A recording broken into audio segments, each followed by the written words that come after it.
The NBA trade deadline has come and went, a flurry of trades, but not anything too crazy. Patrick and I are going to cover that. We got our hot streak shooting slump and a little preview for the rest of the NBA season. Let's get into foul trouble.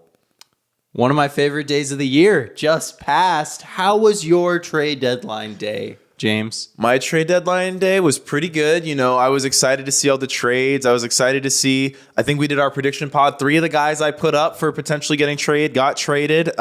The Wizards held on to Kuzma. The Bulls inexplicably held on to Drummond. The Bulls held on to everything. Yeah. The Bulls are like a 5-year-old that just got a bunch of new toys. They grabbed it by the horns and just didn't let go. Exactly. Where do you want to start? Well, I feel like the big trade of the day, oddly, was the Knicks trading for Bojan Bogdanović, which was one of the ones we talked about. So the Knicks pick up Bojan Bogdanović and Alec Burks. They give up Quentin Grimes, Malachi Flynn, Evan Fournier, the big contract they've been trying to get rid of forever. Ryan Arcidiacono, I got you. Whoa. I got you, Ryan. Dang, okay, that was pretty impressive, Patrick. And 2 second-round picks. So, I mean, this is a great trade for the Knicks. You're getting another offensive option, another kind of release valve for Brunson when things get a little bogged down, especially while Julius Randle's recovering from his shoulder separation. Yeah, 2 40% three-point shooters. I think in general, this is really great value for what you're sending out in Quentin Grimes, who is an interesting young player, but definitely flawed. I think the odds are of his career, he's probably going to be more of a bench guy than ever a starter. And you get Bojan Bogdanović and Alec Burks, who are guys who have a little, like Bojan has a good amount of playoff experience. Alec Burks has a little bit. But what I really love about this trade is Bojan, at least in Detroit, the numbers would suggest has fallen off a little bit on the defensive end. And I was worried for him as a trade target that he would be going to an environment where they'd be depending on him a lot. The great thing about this Knicks fit is he's going to be coming off the bench. So all he really has to do is score. And if there's ever a situation where teams start picking on him or just treating him as a pigeon, they can just take him out. Doesn't even matter. Yeah, I like this trade a lot for the Knicks, not because it's like Bojan's this missing piece, but it kind of goes back to these teams where it's like in one series, maybe you start Bojan, and then maybe the next series, Bojan plays 8 minutes a game. But you see that a lot in the NBA playoffs, right? Like last year, first round, the Lakers are playing Vanderbilt, heavy minutes. Second round against the Warriors or against the Nuggets, it's like all of a sudden it's like, all right, maybe Vanderbilt doesn't play this series. But having that versatility where depending on the matchup, you can play different lineups, I think is really helpful for a team like the Knicks that at this point, the way the East is kind of crumbling, you know, Milwaukee's been awful since Doc got there. The Sixers have been awful without Embiid. The Celtics are kind of showing some cracks in the armor. This is the year where the Knicks, you know, you're probably not going to win the East, but you could. You could, absolutely. So you're there now. You're there that the Knicks in the current state of the East. I'm kind of there, yeah. Okay, yeah, because I'm definitely there too. A top 8 of the way Brunson's been playing: Randall, Robinson, OG Hart, DiVincenzo, Bojan, and Hartenstein. And that's not even talking about guys like Deuce McBride or Alec Burks, who they just reacquired, who has a lot of history with Tibbs. When did the Knicks become a smart team? I guess whenever Leon Rose and Wesley took over, just sneakily getting there, chipping away at it. So that's a slam dunk trade for the Knicks. So you look at what they traded throughout the season versus what they got. They received Bogdanović, Alec Burks, OG Anunoby, and Precious Achiuwa, basically, for Emmanuel Quickley, RJ Barrett, Quentin Grimes, Ryan Arcidiacono, and 3 second-round picks. If I'm being like really optimistic Knicks fan, Patrick, like the only player you really gave up throughout all of that you kind of care about is Quickley. And I know people are gonna be like, what about Barrett? Barrett, again, like he's such an underwhelming player. And especially as an asset. Also, Barrett was kind of on a big contract. So if Barrett kind of like only marginally improves from this point forward, like that's going to be a bad contract for the Raptors. Like it could have been a bad contract for the Knicks. And I think like if you're a Knicks fan, you basically are like, we got off that contract. We traded quickly, but we got OG Anunoby. Exactly. We got Bojan Bogdanović. Like I left out Evan Fournier as well. But yeah, you got rid of Evan Fournier and you didn't give up any first round picks. It's insane. It's insane. This is a masterclass in roster management from the Knicks this year. A lot of people were talking pre-deadline about if they don't end up moving off of Evan Fournier, they might have ended up opting into his contract just to have him as more money going into the next couple transaction cycles. And another low-key great thing about this trade is Bogdanović makes a little bit more money than Fournier, and he's on the books for next year as well, and is just in general a much better asset in his own right. So you've got those 8 tradable first round picks going forward. It's just, I don't know, if Knicks fans should be dancing in the streets. Like, the vibes are elite. Tibbs is he the front runner for Coach of the Year? I guess Dagnall's there. Yeah, I Chris feel like Finch. Coach of the Year is kind of like I feel like Coach of the Year is this annoying thing. We kind of talked about this when we did our little breakdown on the Jazz, but it feels like, every month there's the one team that month that's like, all right, we're the team of the month. We're going to be really, really good. Like, Utah was that team. We talked about them. I kind of talked about how non-playing teams actually will go 8-2 during a 10-game stretch. The Jazz are 4-6 in their last 10. Yep. But at the time, everyone was like, Jazz coach of the year, Hardy, baby. So I think we just need to let the season play out before we declare the coach of the year, just because the Knicks are on this crazy streak, and the Knicks actually have a really cupcake schedule to finish out the season.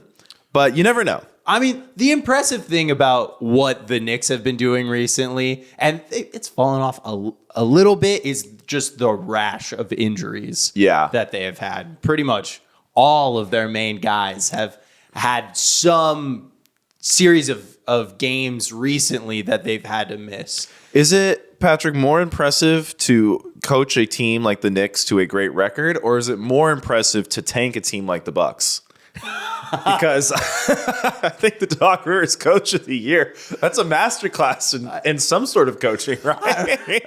It's it's kind of a net neutral if you think of it in a way that if Adrian Griffin was that bad, they probably would have been losing those games anyways. Yeah. So at least you got the vibes of Doc Rivers. Yeah. I don't know. My thing is, at what point do the players say, can we just run the plays we were running before Doc was here? Because, we had shit figured out pretty well. Yeah, can we bring the other guy back?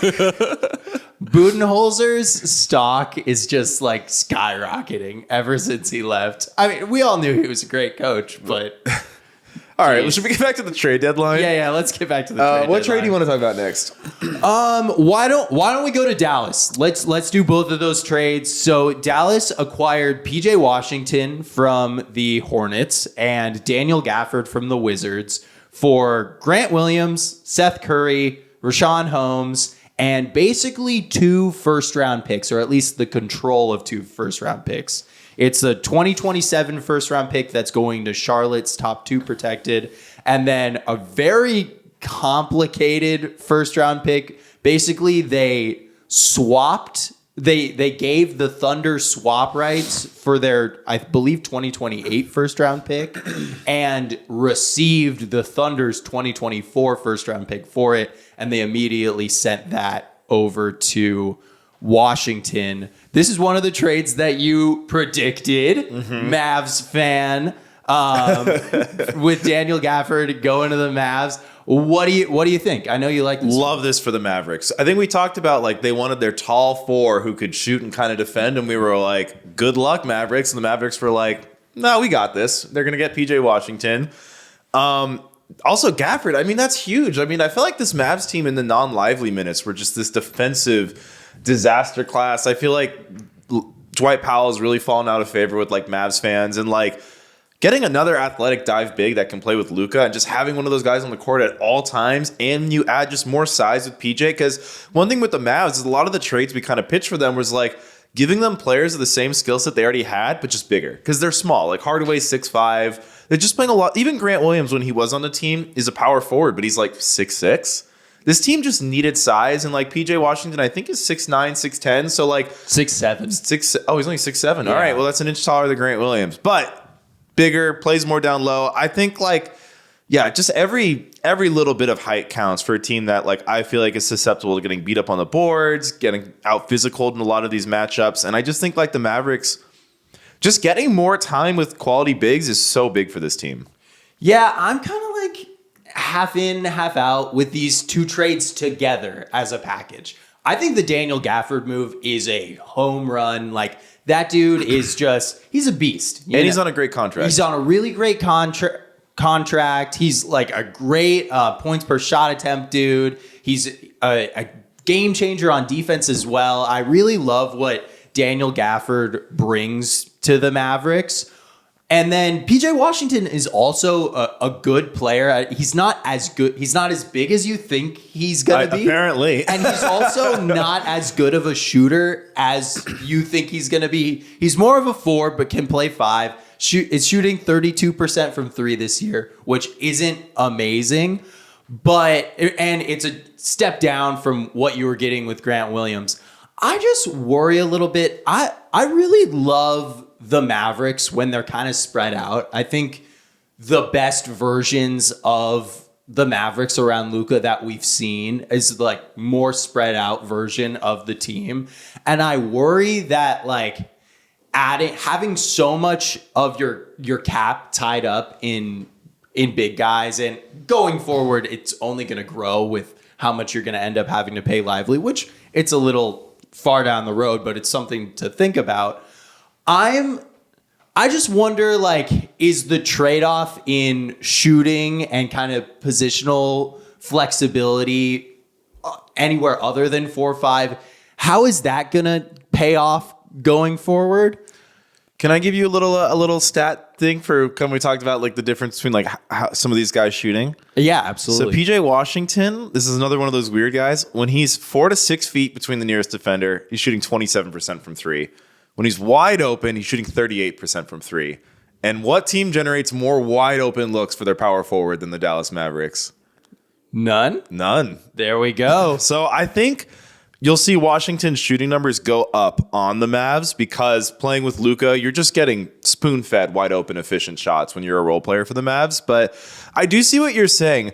I think it's kind of tough because we've now seen a lot of reporting that Grant Williams didn't fit in the locker room there. Like, I was really excited for Grant Williams for the Mavericks. So was I. He was one of my stock guys. Mm-hmm. I was like excited for that. I'm a little confused why it didn't seem to work out. Seems like his confidence is shot. I'm not really sure why. I know in the beginning of the season, it was kind of like those Grant Williams and Josh Green, like high energy, Couldn't tough, miss. like don't care. Like those were some of the Mavericks' best lineups early in the season. So I'm a little like, I don't really get like kind of what happened.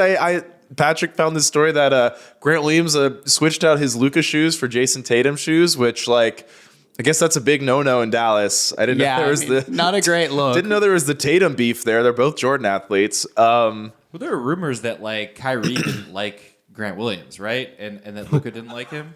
I didn't hear that. I would not be surprised if that was true. I don't know exactly the report, but I do kind of remember something like that. But regardless, it didn't work out and they pivoted away. And I just think it's interesting that they went with a completely different 4 archetype. Mm-hmm. You know, like I feel like every team is kind of defined by the guy that they play at the 4 slot. You know, you've got the Suns, who obviously KD is a 7-footer, but he's almost like a shooting guard, power forward. And then you've got a team like the Timberwolves, where you're playing huge size. So it seems like they're leaning a little bit more into defense, which definitely fits what Jason need. Kidd is great at as a coach and what they need. Moving forward, though, the other thing that I find interesting about this move is seems like the Mavs are all in now. They have no more assets. Their future picks that are theirs is they're going to have their 2025 pick as long as it conveys to the Knicks this year, which it most likely will. And then they'll have their 2026 pick. Neither one of them are tradable, because they've traded all of the picks around there. So they're kind of all in from a picks perspective. Right now, as their cap sheet is standing, they're about $6 million away from the first apron. And that's with Derek Jones Jr., who has been really, really great for them, is on a minimum contract. So you assume that they're going to try to bring him back. I'm wondering if they do something with with Dante Exum's contract. He's on a non-guaranteed deal next year. He's been really awesome for them. I wonder if they want to restructure and make that a longer-term deal. But this is kind of it. You know, you've got the Prosper trade chip that they could potentially cash in. You've got the Jaden Hardy trade chip. I would assume they're going to keep Lively going forward, but this is kind of it. And I don't know. It's not what I imagined the team around Luka to be, like a superstar point guard and then kind of fill in the gaps with big guys and other like shifty guards. But here we are. Yeah, I mean, like quick looking at the standings, assume, you know, obviously with the play-in, things get jumbled. But if it were the playoffs today, the Mavericks would be matching up against the Timberwolves. Max, how do you feel, like as a Timberwolves fan, how do you feel about that series? I'm a little bit scared, but not like as scared as I could be, Just I 'cause guess. it's Luka. Yeah, just the Luka factor is always a little bit troubling just because he can do Luka magic things. He seems to have access to another dimension where In the playoffs, especially? Yeah.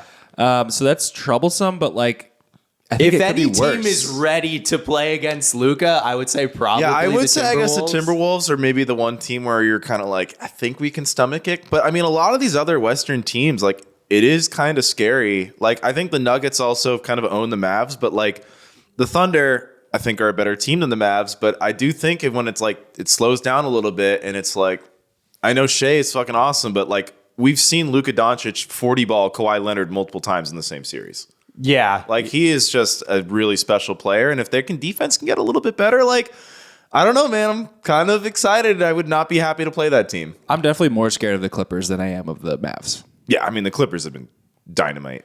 Yeah, I'm like, whenever we're talking about a team and we're like, oh yeah, they could score 40 every single game, it makes me think of the Suns last year of like, that's not where you want to be. It's not a sustainable place. Even if you're a guy like Luka, it's just not sustainable. But I don't know. We'll see if I'm the Mavs. If I'm a Mavs fan, I'm hoping that you can push up into the top 6. The one thing with the Mavericks I really want to see going forward, I want to see them use Kyrie a little bit more creatively, because I watched their game against the Knicks last night, and like Luka's awesome, Kyrie is pretty awesome, but there's just like a little too many possessions where like Luka brings the ball up and Kyrie is standing in the corner with his hands on his knees, kind of watching whatever the action with Luka is, and I'm like, is no one going to set like a pin down for Kyrie so he can come up and get space when he catches the ball? Is no one going to run anything for Kyrie? Like, is Kyrie just standing there because he Has gravity. has gravity, or is he being lazy, or is it that Jason Kidd is not running anything for Kyrie? And it's because in the regular season, heliocentric Luka ball like is an offensive engine, but like it kind of goes back to that Bucks year where they won the championship. It's like, we're going to try some more diverse options in the offense during the regular season to maybe see where we can get better as a playoff team. Because my worry for the Mavericks is they're just developing a little too much, like not enough creativity with the 2-man game they could do with Kyrie and Luka. Because I thought when they got Kyrie, we were going to see a lot of that kind of LeBron Cleveland era, like pick and switch that the Cavs ran. Because I think that's the sneaky thing with Kyrie was like the Cavs ran so much pick and switch with Kyrie and LeBron. And it really screwed with defenses, because it's like, all right, do you want LeBron to score on our guard, or do we want Kyrie to score on our big? Because neither option is great for us. Yeah. Just want to see a little bit more of that from the Mavs. I think you're right. And once you get into the playoffs, if you're not already working on stuff like that, with how the game slows down in the playoffs, it becomes even harder to implement something like that fresh off a game plan. Yeah. But yeah, I mean, anything else about the Mavericks? I think, No, I think at the end of the day, it was bold moves. And when you've got a guy like Luka Doncic, your like space for error is much larger. Yeah. Where do you want to go next? I think we should go to the Thunder. Let's go. Seems like OKC. everybody and their extended family was screaming out for the Thunder to get a big. They instead got Gordon a Hayward. big white guy. Just a big person. They got Gordon Hayward. They traded. These names are really escaping. me Trey today. Mann, Vasily Misic, and Davis Bertans. Vasily Micic. That was the tough one. I honestly don't really hate this trade for the Thunder. To be honest, I kind of like this trade. I know they didn't address the big, and it seems like you're kind of like Why didn't they get Gafford? That's a little weird. Maybe the salary matching was a little tough because I think Bertans is like on that $18 million deal. I know Gafford was closer to the low teens, so maybe it was not really. Seems like maybe they weren't interested in including a first round pick as well. Yeah. I mean, I think I personally think it's going to be really tough for the Thunder, given their big situation right now, to not get eaten alive by some of the bigger teams in the playoffs. Like, I think that's going to matter a lot when we get to the playoffs. But I don't. But this trade in a vacuum, I like. I like picking up Gordon Hayward. Like, if Gordon Hayward's healthy, like, I like having another body for the playoffs. I think like a lot of the times, you know, we're always thinking like, well, who's he going to play over in the clutch or whatever? But it's like making your bench better is good. Like, incremental steps are good, and also like you never know with health. Absolutely, I love this move for the Thunder. One of the numbers that I think really defines this trade. You know how many minutes those 3 ex-Thunder players were playing combined? Probably like none. 27 minutes per game.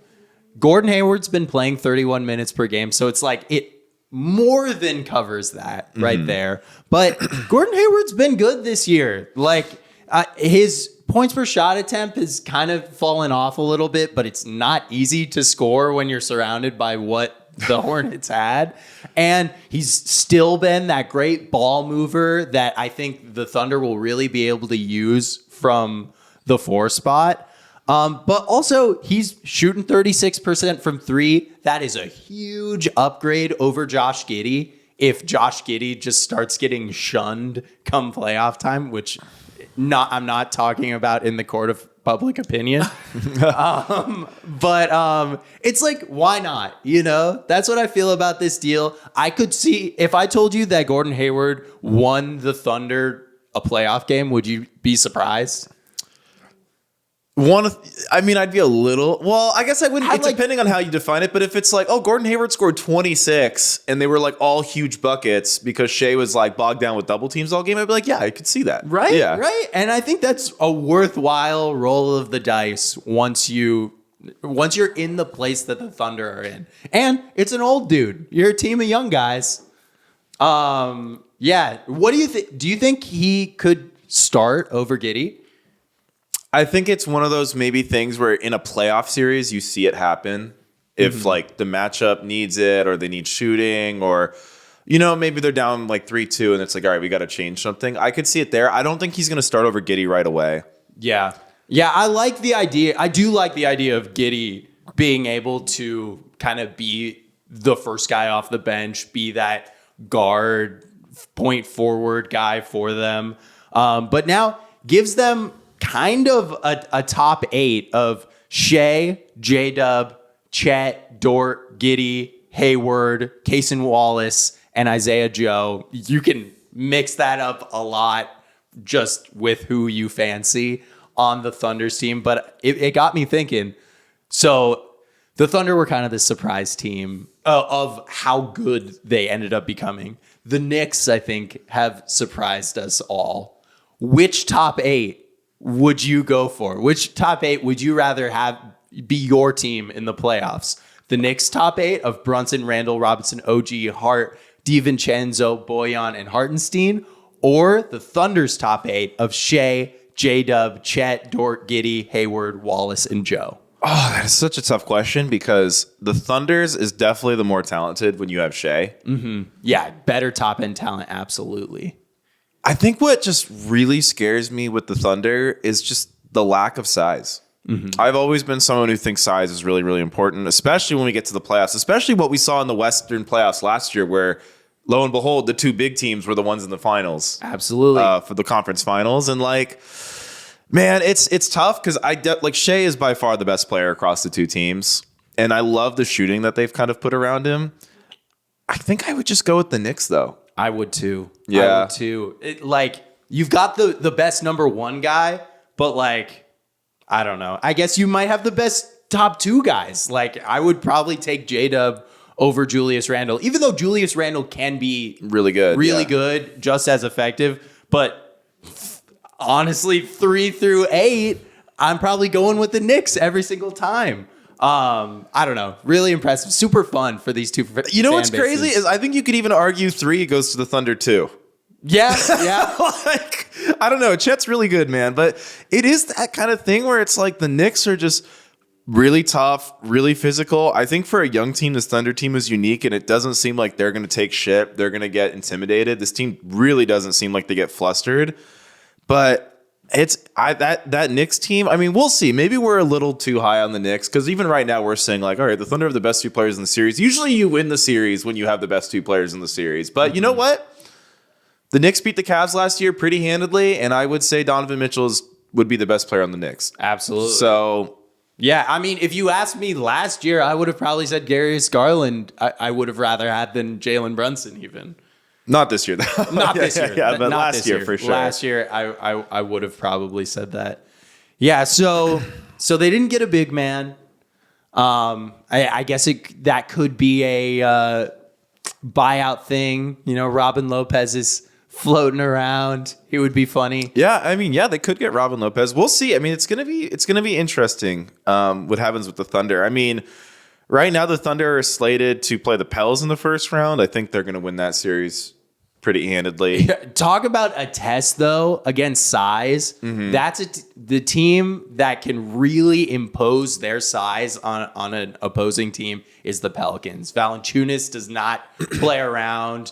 We've seen some really good moments from Zion lately. We all know Zion is a huge, huge man. That would be a super interesting series. Yeah, and then if the standings were to stay, which they're not going to, the Thunder have the Nuggets in round 2, which I think that'd be the end of the road for them. Oh, absolutely. Yeah. Yeah.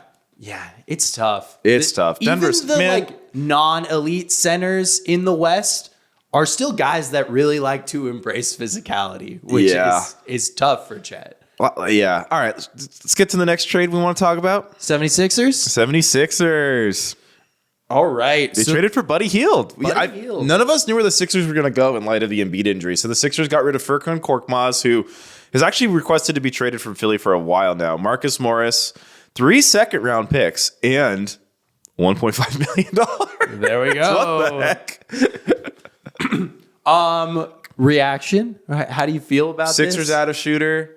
Yeah, I feel like you just got to do it. Like, the price was not high at all, so just why not? Yeah. It's an expiring contract, so you still preserve all that cap space. The only thing that they're going to have on their books in this season's next offseason's free agency is Joel Embiid and Tyrese Maxey's cap hold, which is not very big.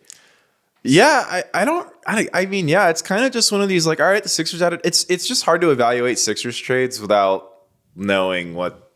I think the Sixers were kind of screwed where it's like, all right, we're gonna grab Buddy Hield because like second round picks, whatever. Furkan Korkmaz, he wants to leave, he doesn't play anyway, and it's like, all right, you're just getting more shooting around Embiid. That's what you always need around Embiid.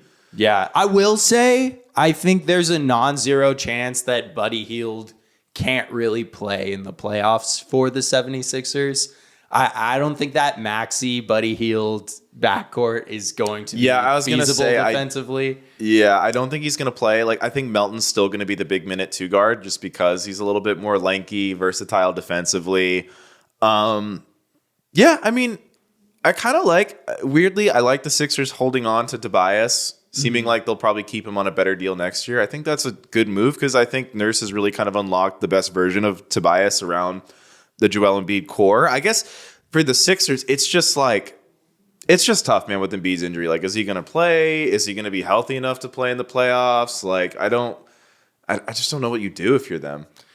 Yeah, I mean, you just do this. You do very risk-adverse trades it's kind of a roll of the dice of there's talent coming in the door, but it's not going to hamstring us going forward. They're sneaky a team that could have used a big. Yeah. Like Paul Reed, B-ball Paul. I know people love him, but he's a little undersized. I personally am never walking away that impressed. But Paul Reed reminds me. So that's the one other contract that could be guaranteed. But do you know what has to happen for his contract to be guaranteed? No. They have to make the second round. Oh. Do you think Paul Reed's contract will be guaranteed next offseason? All right, so the Sixers right now are about 4 games ahead of the Pacers, the Heat, and the Magic. I feel like they could drop to 8 by the end of the season. Yeah, I think so too. Is that crazy?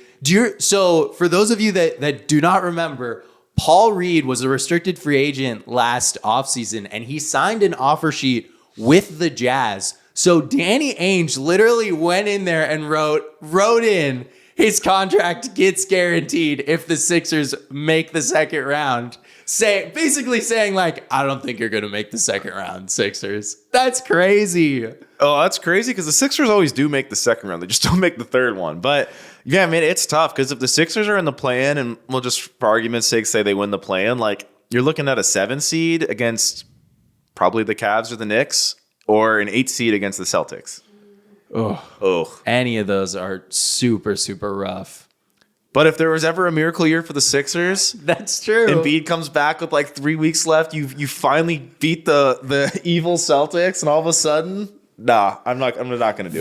That's very sports movie. That's very sports movie. It's like you're having a great year, and all the vibes are perfect. And then your star player goes down. Who knows if you're going to be able to get out of this hole that you've been put in.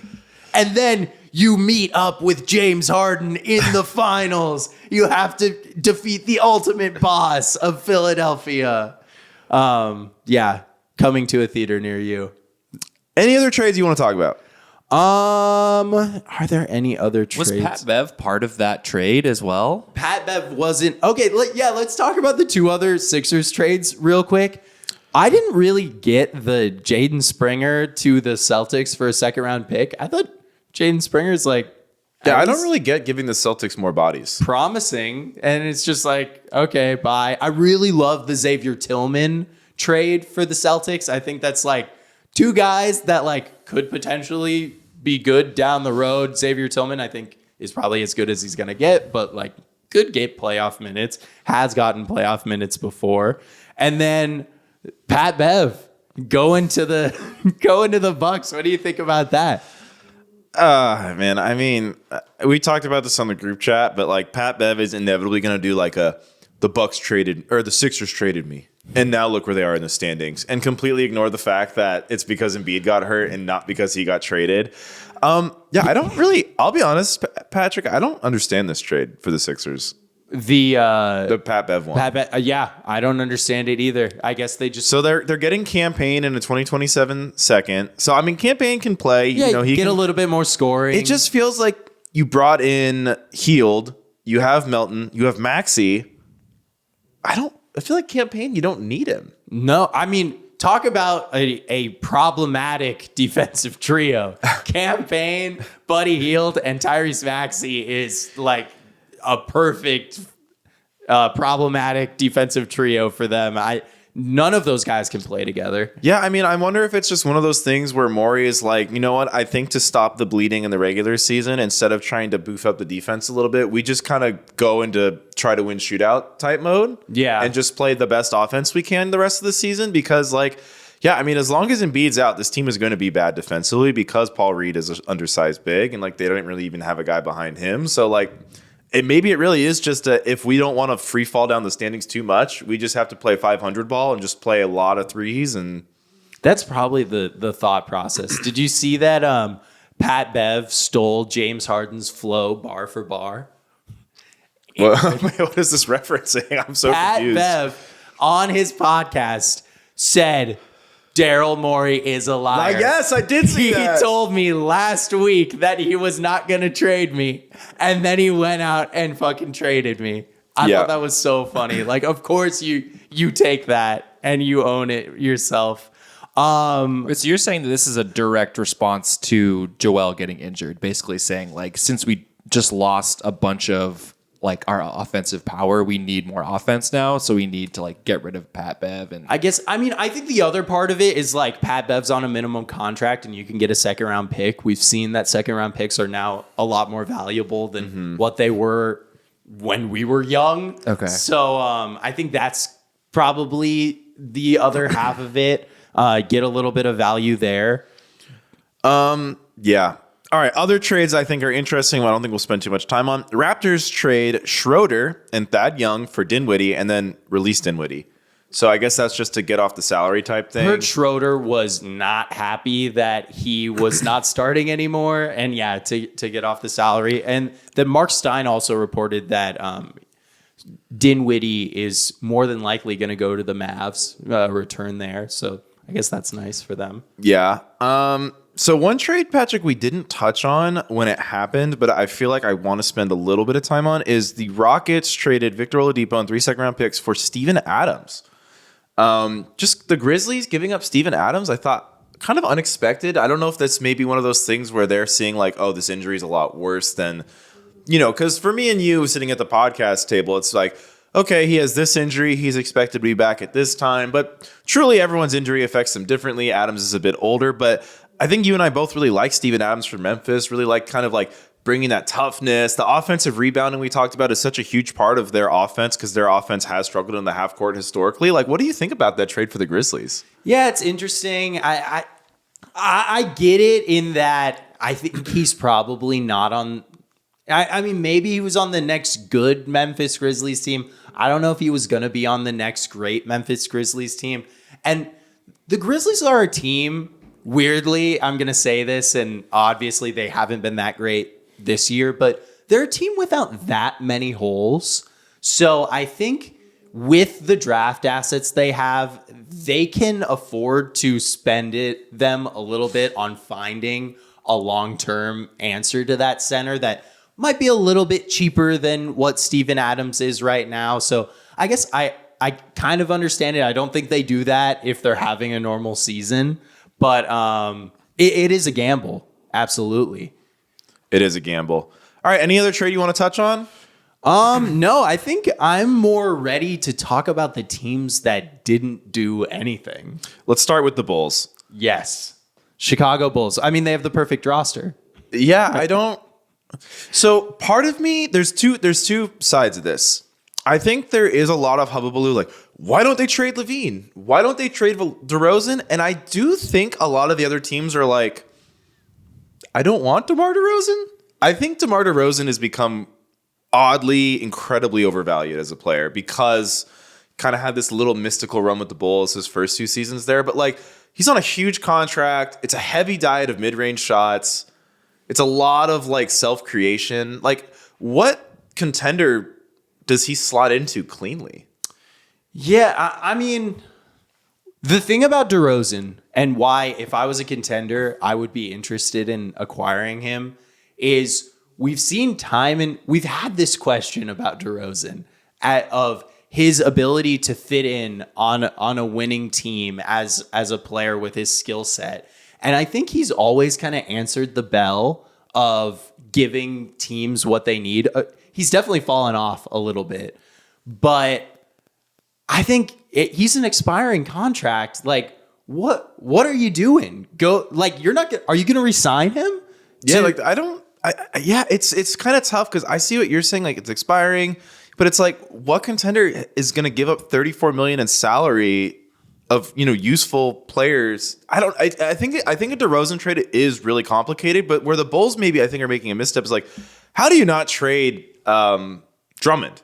Yeah. How do you not know. Like, I know Caruso, you love him, he is a top tier role player, but like, dude, if a contender is willing to give up like future top 10 protected picks, like, how are you not trading Caruso? Yeah, and you're like, oh, I want to go for the play-in. That's fine. I get that, especially if you're the Bulls. I don't know, like, you're more of a small business with the Reinsdorfs than other like billionaire owned teams.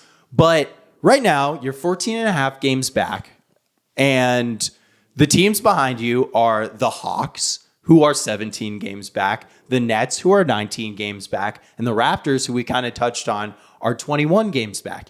Even if you trade these guys, you're going to make the play-in anyways. Yeah. Why not get the assets and just give the keys even more over to your young guys who you're apparently building around? I don't know. Yeah, I mean, for the Bulls, Kobe White has had an amazing improvement season. Kobe White's been awesome, but like, and I know I don't want to be too dismissive because the Bulls literally were minutes away from preventing the Heat from going on their magical run last year. Like, the Bulls were really that close to being the 8th seed and not the Miami Heat last year. But, like, I mean, I guess you maybe beat the Hawks. I mean, that's the thing with the Hawks, right? Like, one game sample, Trae Young could go crazy or Trae Young could flame out. Like, Yeah. I don't know, that's man. another team that did really well Like, for themselves out of the play-in last year. Yeah, and you're the 9th seed, so you have to win 2 play-in games. So it's kind of like you're going to roll the dice versus the Hawks, and then I don't know, man. I know you almost beat the Heat last year, but do or die situation, I'm still going to take Jimmy Butler. Yeah. Over you guys. I really doubt you're going to get up to that 8th seed. 3 games at this point in the season is a lot to overcome. And the Magic are just a more talented team, I think, all around than the Bulls. I don't understand the aversion to just collecting assets as a team, especially when they sneaky have a lot of like NBA players on their team. So even if you trade a guy like DeRozan, I don't think you're going to drop off that much. I think it's a total loss of a trade deadline for them. I feel bad for the Bulls because a couple years ago they put together this team with Lonzo, DeRozan, Levine, Vooch, and I think a lot of us were like, huh? Like, what is that? But like, and then they were really good. They were really, really good. And then Lonzo got hurt and it kind of derailed this really fun, what could have been and was for a brief time, a really fun era of Bulls basketball. And it sucks. But that's how the cookie crumbles sometimes, and you gotta move on, and you don't wait 3 years to move on. I'm also surprised that they couldn't get anything for their smaller end of the bench guys. Like, you can't get a second for Torrey Craig. No contender wanted Torrey Craig. He was really good for the Suns last year in the playoffs. You couldn't get anything for Javon Carter, even like cash. Like, yeah, I think like what's really sad about this whole Bulls thing is like it weirdly goes all the way back to the Jimmy Butler trade.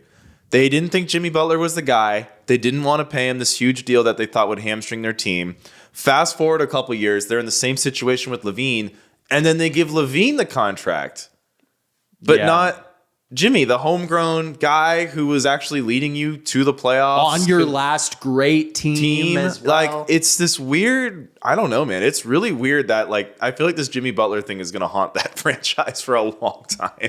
I guess I don't think they have their pick this year. I think this is the last one that's going to the Magic. So I understand from that aspect, but you know, at this point, you're not going to get far down anyways. The teams at the bottom are so bad. Yeah, you're even. That's the thing. Like, you could trade a Drummond and a Caruso, and like you'll be worse, but you probably are still going to be the 9th seed or the 10th seed. Yeah, but also that would free up. You know, a guy like Dalen Terry, we've barely seen him get any run. There's such a logjam at their guard position, and they have so much young talent. I say that with finger quotes there. But yeah, okay, we've talked way too much about the Bulls at this point. Okay, I'll give you 3 options. Hawks, Warriors, Lakers. Where you want to go next? Let's go with the Warriors. Okay, Warriors. The Warriors did nothing. They had all of their ginormous contracts. They held on to all of them, kind of setting up a last dance kind of season for them. What did you think? Thoughts? I'm not surprised. And I'm not surprised because I don't know who was going to trade for Wiggins. I don't know who was going to trade for Paul. And it seems like given this situation and Kuminga finally getting more consistent run, playing better, it kind of makes sense to me that they're holding on to these guys because I feel like trading Kuminga or Moody right now would be a little unwise just given how bad the vets have been. And I think the Warriors are like, this is just a lost season. Yeah. Well, and you know, I don't think it even necessarily has to be lost quite yet. They're obviously not the contender that some people thought that they might be in the mix to be this year. But 6-4 in the last 10. They are now tied 10.5 games back with the Jazz, who are in the 10th slot. So potentially making the play-in. I think they'll probably be able to jump the Jazz at some point, and if they can hold off the Rockets, we'll be fine. Just very much setting up a super dramatic summer that I cannot wait to watch unfold for the Warriors. Do you think Steve Kerr is going to be their coach next year? I think this summer is going to be complete roster turnover. I think Clay's going to be gone. Kerr's going to be gone. I mean, it's time for the new era of not the post Curry era, just a new era featuring Curry of Warriors basketball. Yeah, absolutely. And I think it just has to be that way.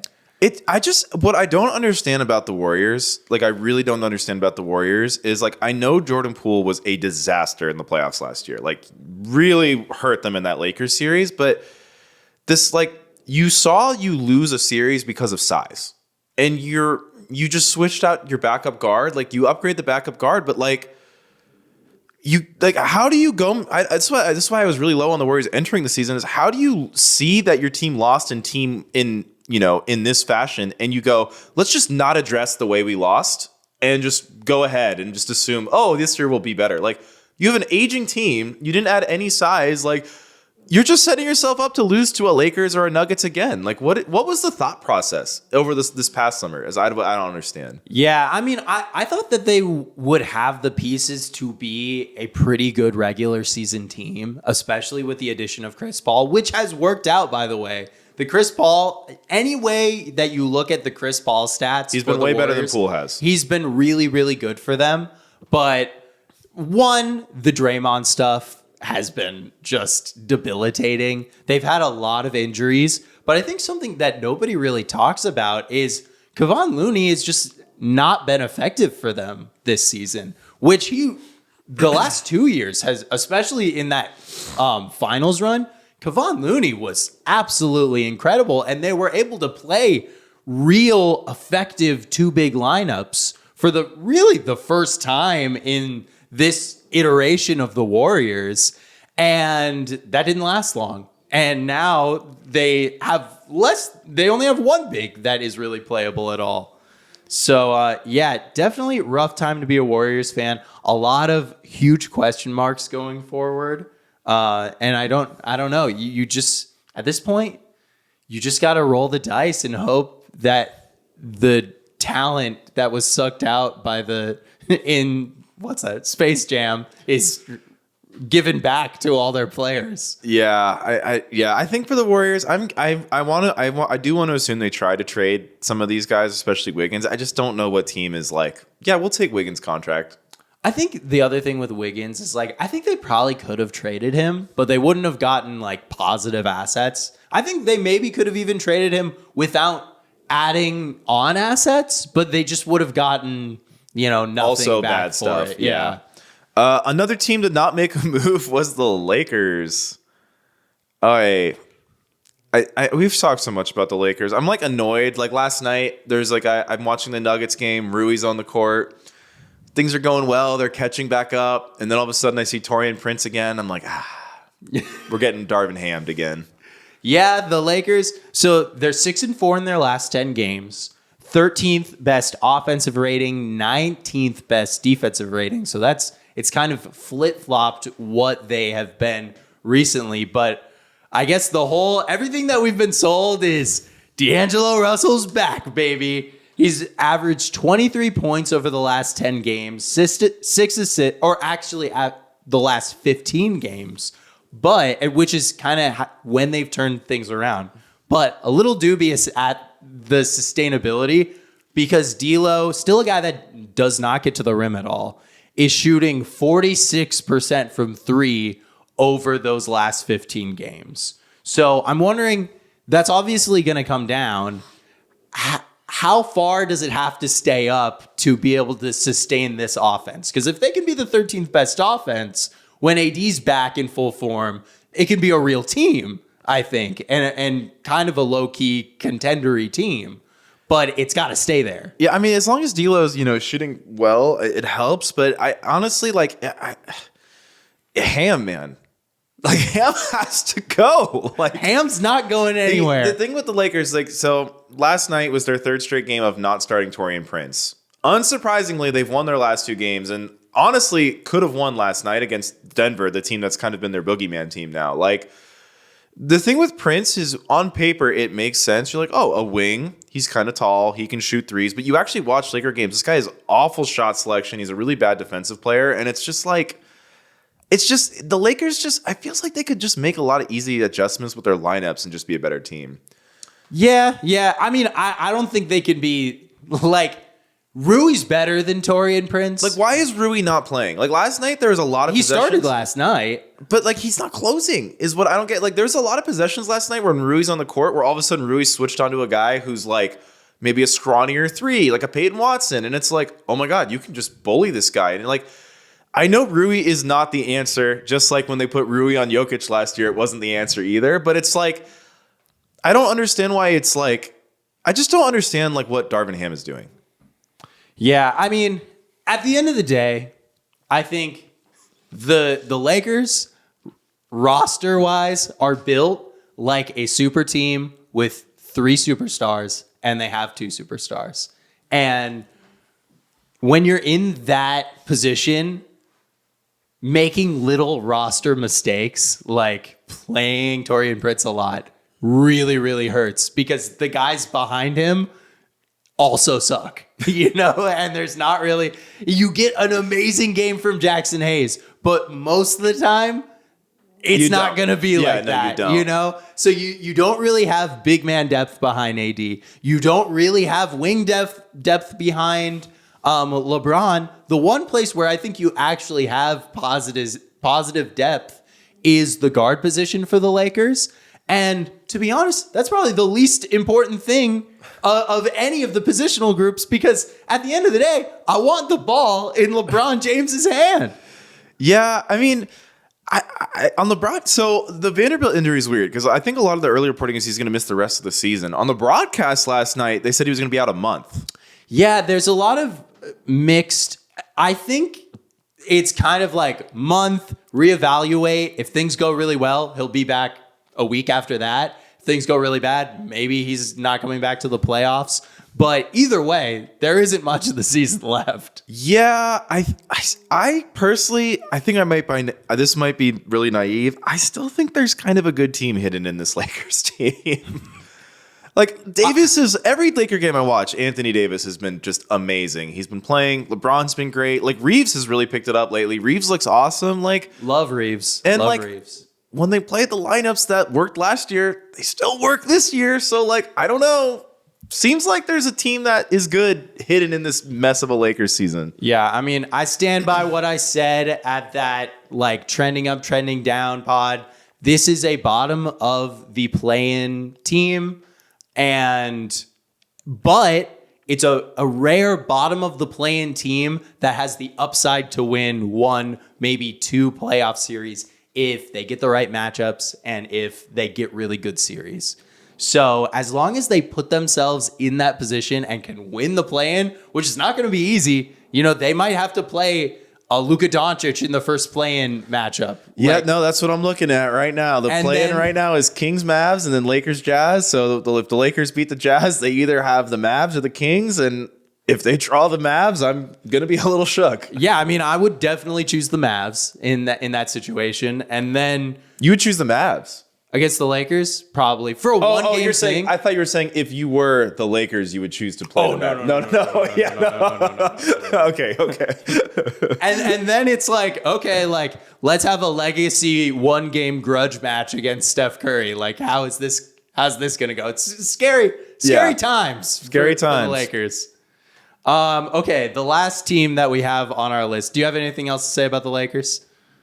No. Last team we have on our list, a team that we have talked about so much, and I think this might be the last time we talk about them this season, the Atlanta Hawks. They did not make one trade. They did not trade DeJounte Murray. They did not trade Clint Capella. They did not trade Sadiq Bey. What do you think? 4-6 in the last 10 games. I think the Hawks are... So they're a lot like the Bulls. They wear red jerseys. They're in the Eastern Conference playoffs. That is true. Play-in, apologies. They haven't been going anywhere for a couple years now. Well, let's see. Just 3 years ago, they were in the Eastern Conference Finals. They both have 5 letters in their team name. I mean, I don't know where this. Let me tell you, what is this, Bulls South? Like, I'm a little like, what was the plan? That is so that I would take that as an insult if I was a Hawks fan. Why? The Bulls are better than them. They're record Bulls wise, are better than them. but the Hawks have better players. Yeah, supposedly. I mean, that's not translating to wins, but It's not translating the wins. Yeah, I just it really from an asset perspective in the marketplace. There didn't exist enough, payment for a DeJounte Murray like talent. So I think it was very brave of them and forward thinking of them to just hold on to him. Who knows what's going to happen in the playoffs? Who knows? Maybe they pushed the Celtics to 6 games and almost pushed them to 7 games last year in the first round. And I think that's probably best case scenario for this season again. And then you just reassess everything in the offseason. yeah, I don't know, man. The Hawks. I think this kind of goes back to our discussion on DeJounte Murray, where I think every single team's evaluation of him is probably a wide range. Yeah. Because like when me and you debated DeJounte Murray, me and you both had very different opinions on it. And I could kind of see that probably being the case with the rest of the NBA. Like the Lakers were like, no, we're not going to give you Austin Reeves. And the Hawks were like, but it's DeJounte Murray. And it's like that stare down, right? And it's kind of like that weird thing where it's like, I don't know. It's one of those weird things where I feel like his value has gone down since the Hawks traded for him, but they gave up a lot for him. So they're not just going to take a huge L on it, especially if they can wait. I think that's to your point. Yeah, I don't know. I mean, I guess with the Hawks, though, you got to say, like, what trade were they going to make that was going to pole vault them forward, right? It would have had to have been this type of trade where you're trading Murray for assets and then, you're just hoping maybe you can kind of parlay that into a bigger move down the road. But yeah, it's tough. I mean, I think it's tough with the Hawks because, like, if a couple of years ago you're like, what do you want to surround Trae Young with? You're probably saying like, big wings who can really defend, kind of play good help defense, like a DeAndre Hunter. But then you draft a DeAndre Hunter, you pay him, and he's just not quite the guy. Yeah. But you're going after the right archetype of players if you're the Hawks. They found someone in Jalen Johnson. Yeah, like it feels like the Hawks do have a good sense of like knowing what to do, but they've been a little unlucky in how some of these guys have panned out, I kind of feel like. Absolutely. Like Onyeka Okongwu, I actually thought should have gone number 2 in that draft ahead of Wiseman. Obviously, I don't know if he's the second best player in that draft, so I'll take an L there. But like, I love that pick for them at the time, so I can't really fault the Hawks too much to how they got into this position. But it just feels like it just hasn't worked out. Yeah, it definitely hasn't. But you know what? I feel kind of similarly about where the Hawks are right now with where the Timberwolves were last season. It was like, they had their coach. They got their coach in midseason the season before. This was their first full season kind of getting into that system.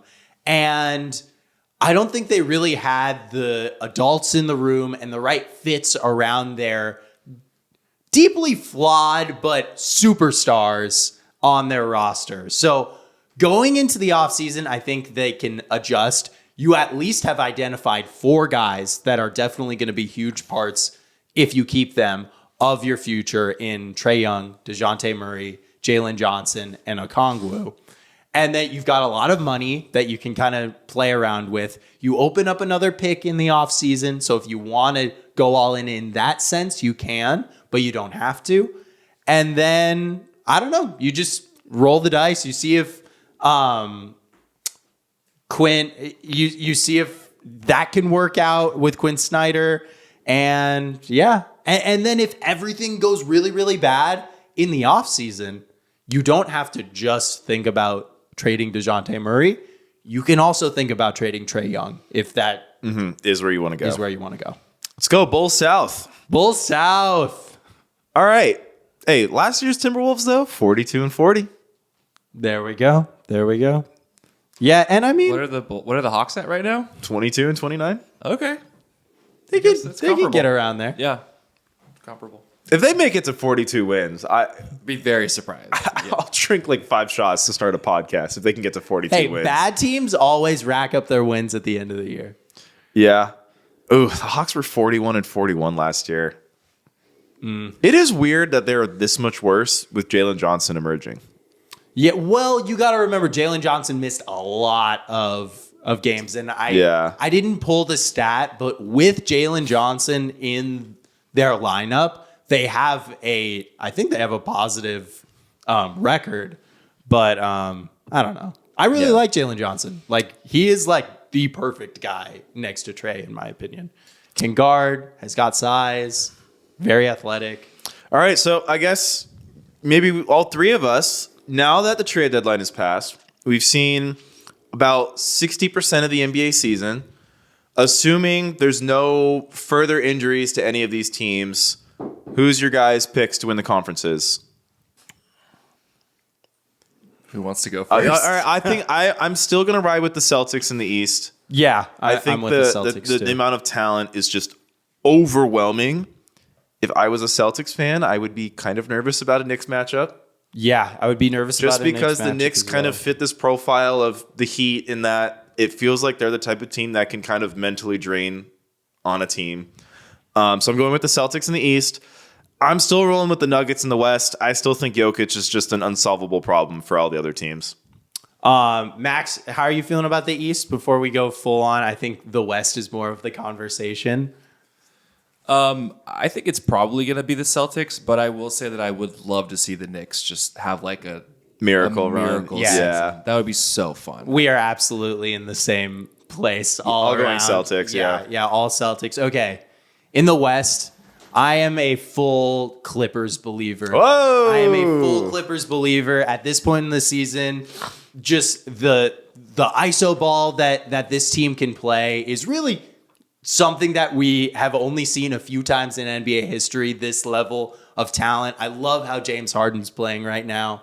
Really the like best teammate version of him that we've seen in forever. And then Kawhi freaking Leonard. He's good. He's so good. He's so good. I think that, I don't know. I think that they could take out Jamal Murray from a playoff series in a way that most teams could not. Maybe only the Celtics could. And then it's like, of course you're going to get burned by Jokic, but every team is. And then from there, it's just the other guys. Who's going to step up? And I just think the Clippers are so deep. I think they're a problem, and they're my favorites to get out of the West right now. Me? Yeah. Okay. I mean, I have to say the Timberwolves in the West. Like, I have to manifest this. There you go. But the other thing is, just judging on, Clippers seasons of the past, somebody's gonna go down in a couple weeks. Hey, That's what I'm saying, Max. I'm only dealing with what I've got That's true. right The in front of premise me. was no one gets hurt. Okay, sorry. If we're saying nobody gets hurt, then I don't know. I really think that the Timberwolves have a great shot this year. But if it's not them, I think the Clippers are just number one with the bullet right now. It's crazy. Obviously, there's like once Jokic and Murray go into like game time mode, it's kind of over for everybody. But it's one of those three teams I really think are the Nuggets are a team that we didn't talk about today, but another team that didn't do not one thing, and the bench is a concern. Like, It's the a bench concern. is not great. I was just high on the Nuggets, man. Just like Jokic is just, I don't know, man. He hit like 2 like baby sky hooks over Anthony Davis last night. I think literally the camera pans to Anthony and he's just laughing. Because he's like, I don't know what I'm supposed to do with this guy. Like, I've tried everything. No, I mean, he's so sick. He's so sick. And Don't Jamal get me Murray, wrong. man, it's like weird. Like, he doesn't do anything super flashy, but they run that little 2-man game and he's just wide open every time. Like, I think the Nuggets, and I love like Aaron Gordon too for any matchup against teams with super powered wings. Like, I feel like the Nuggets are just built so well. They like, definitely have the best guy to throw at Kawhi of any of the teams in the West. yeah, and I like that Caldwell Pope's a great defender. Porter Jr. is not the best defender, but like he's 6'10". He's big. Like, MPJ is a lot better than I think his reputation as far as a defender. He had in last postseason, he had some really, really great plays against Book and against KD, even though they were cooking. all right, Max, last Timberwolves question though. Yeah. Just because now I'm realizing how scary this is. Would you rather play the Mavericks or the Lakers in the first round? I say give us the Lakers. yeah. Okay. Because I want a rematch of the play-in game. Yeah. Last year. That was last year, right? Yeah, I want a rematch because I think we got him this time. Like, easy. But can I say, we're having this whole conversation, and I haven't brought up the Suns, so I have to bring them up right now. Contractually, you're obligated. Contractually, I am obligated. It's in my contract. The Suns are a contender, and they were my finals pick before the year, and I am feeling the best I've felt about it all year. This team has a real playoff rotation now. The Bull signing somehow is like just all of the sudden out of thin air is Give Isaiah working. Thomas an apology. Hey, Zeke, dude, I am so sorry. The Suns over the last 15 games have the best offensive rating in the league, 122.8. And yeah, 17-6 since that absolute disaster of a Christmas Day game. The Suns are not going to be an easy out in the playoffs. Oh, man, I really hope Clippers stay at 4. Oh, I want no part of the Clippers. No, but I want Clippers Suns. That'll be a fun series. I'll take it. I'll take it in the conference finals. I'll take it in the conference finals. Are we doing hot streak shooting slump? Hot streak shooting slump. Okay. We're doing hot streak shooting slump. All right. I would say I'm on a hot streak. There we go. I had a good week. You know, I got some good workouts in. I finally got to play some basketball the other day. I haven't played forever. I love playing basketball. You know, I don't know why I'm on a hot streak, to be honest. I'm having a good day. There we go. Good week. You know, I'm trying to think what. You know, I've been eating. I don't know. I honestly don't know why. I just feel like I'm not on a shooting slump. I ate. I slept. Yeah, like I guess I kind of just had a very mundane week of my life. And no, you know what? The rain sucked. For those of you who don't know, LA is experiencing an atmospheric river. Atmospheric river, the Pineapple Express, baby. Can I admit something bad? Yeah. So I was telling my East Coast friends about the atmospheric river. It was like, apparently it's going to rain a lot. And so it rained a lot. And then my friends asked how it was. And I said, we survived the hurricane earthquake combo. We survived the atmospheric river. Mother Nature, bring it on. The next day, it rained so freaking hard. I could barely see. God smited Dude, you. It was raining on Wednesday night. It rained so hard. Insanely hard here in LA. Like, ridiculous. Like, I don't know. It was very scary to drive back to LA from over here. Yeah, there was a time where I was driving home from the city on Tuesday. I think I experienced what you guys experienced. I couldn't see more than 15 feet in front of me on the freeway because the thing with LA is we get a lot of fog and mist, and that was combined with the rain for some pretty hellish conditions on the freeway. Yeah, you're just praying that you can keep eyes on the lights that are in front of you. Yeah. But you know what? Mother Nature, bring it on. Bring it on. You threw a hurricane at us, we beat it. You threw an earthquake at us the same day, we crushed it. You threw an atmospheric river at us, bro. We got the LA river. People think LA people are soft.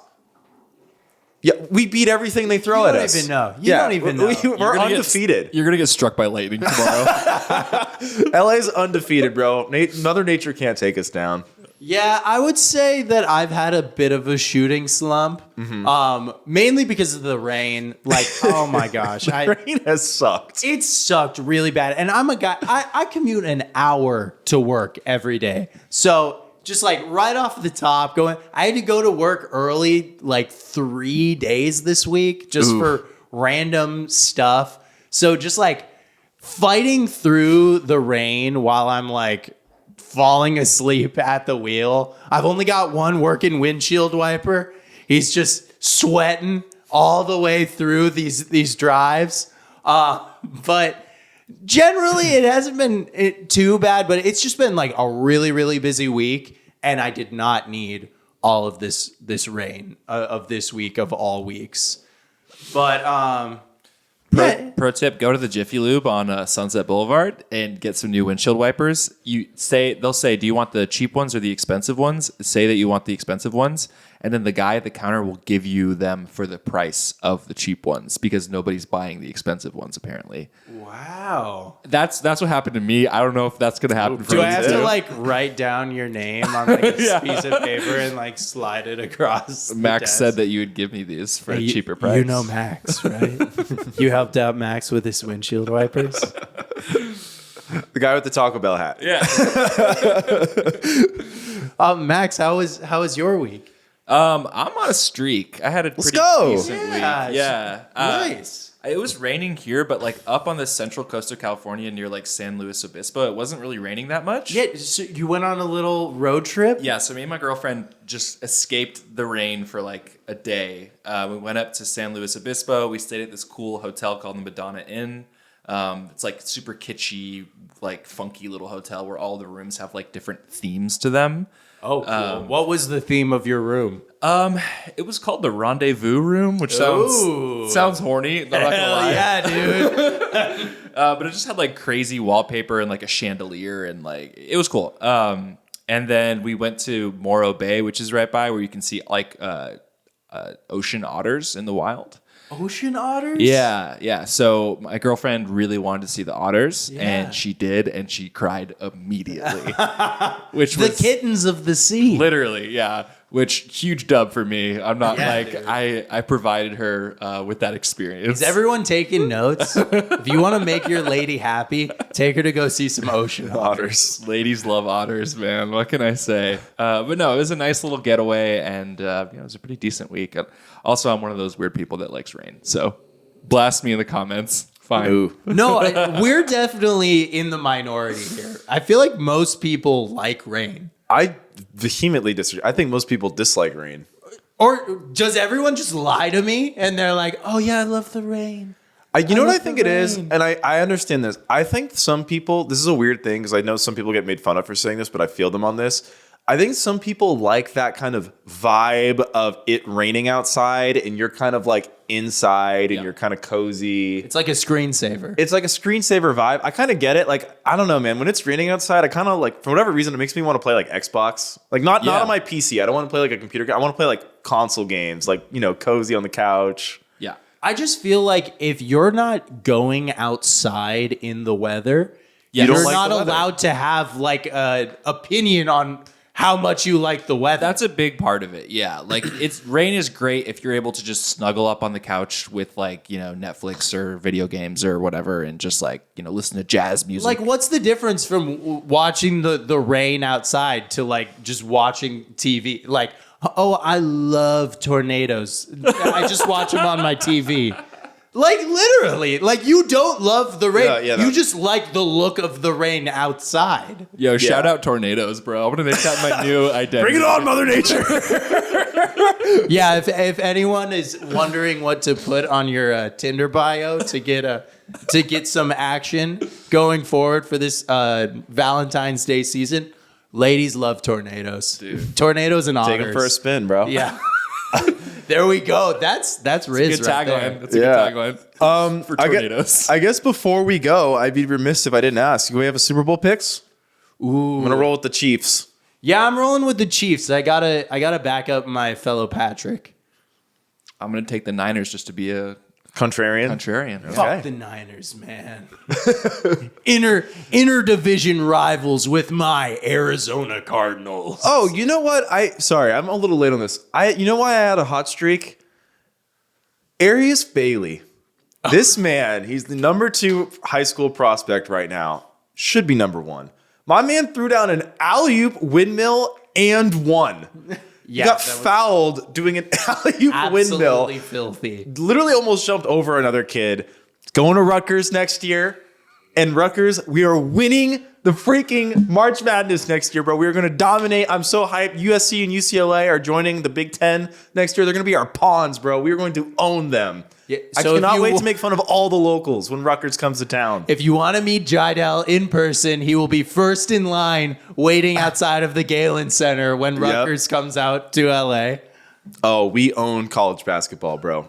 It's done. It's over. I'm for it. Mill and one alley. We have to make up a new term for what this is. Bro, have you ever heard all those words in the same sentence? No, you have to coin whatever that combination is called. He's the GOAT. Anvil Hammer. Arius Bailey is the GOAT, bro. He's Kevin Durant with more athleticism. He's so fucking awesome. I can't wait to see him play for the Scarlet. Wait, so are you saying KD is the GOAT then? He's in the combo. Oh! There we go! All right, we'll catch you guys on Monday. Peace.